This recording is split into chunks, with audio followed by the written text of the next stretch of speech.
حضرت امام ابو الحسن علی بن اسماعیل الاشعری الحنبلی رحمہ اللہ تعالی وفات 324 ہجری۔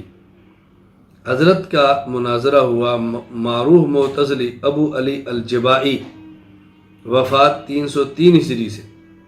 شرح العقائد النسفیہ میں یہ مناظرہ موجود ہے۔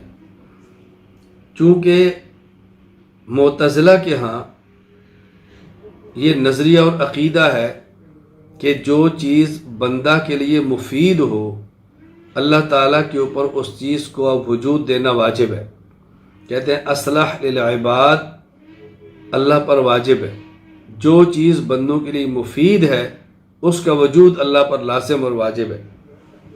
تو حضرت امام ابو الحسن اشعری رحمہ اللہ نے ابو علی جبائی معتزلی کو پوچھا، سبحان اللہ، فرمایا ما تقول فی ثلاثت اخوۃ، تم یہ بتاؤ کہ تمہاری رائے کیا ہے 3 بھائیوں کے بارے میں۔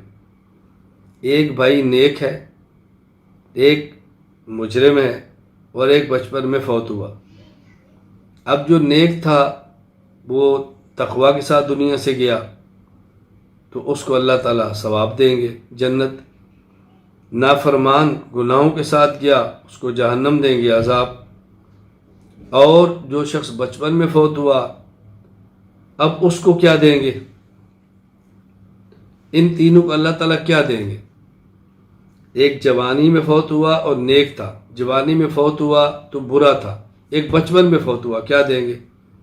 اس نے کہا جی پہلا جو نیک تھا اس کو جنت، جو برا تھا اس کو جہنم، اور یہ جو بچپن میں فوت ہوا اس کو نہ ثواب نہ عقاب، نہ جنت نہ جہنم۔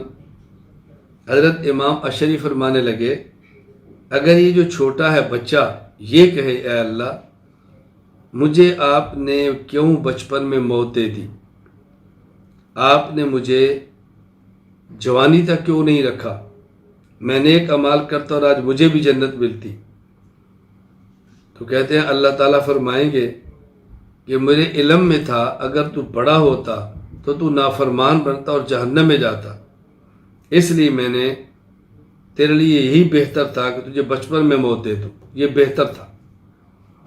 امام اشعری فرمانے لگے اچھا جو جوانی میں بد عملیاں کر کے مرا ہے وہ اللہ سے کہہ دے کہ اللہ جب آپ کے علم میں تھا کہ میں نے بڑے ہو کر گناہ کرنے اور جہنم میں جانا ہے تو مجھے آپ نے بچپن میں موت کیوں نہیں دی تاکہ میں ان گناہوں سے بچ جاتا اور میں بھی جنت میں جہنم سے بچ جاتا۔ کہتے ہیں اس کا ابو علی جبائی کے پاس کوئی جواب نہیں تھا، پھر خاموش ہو گیا۔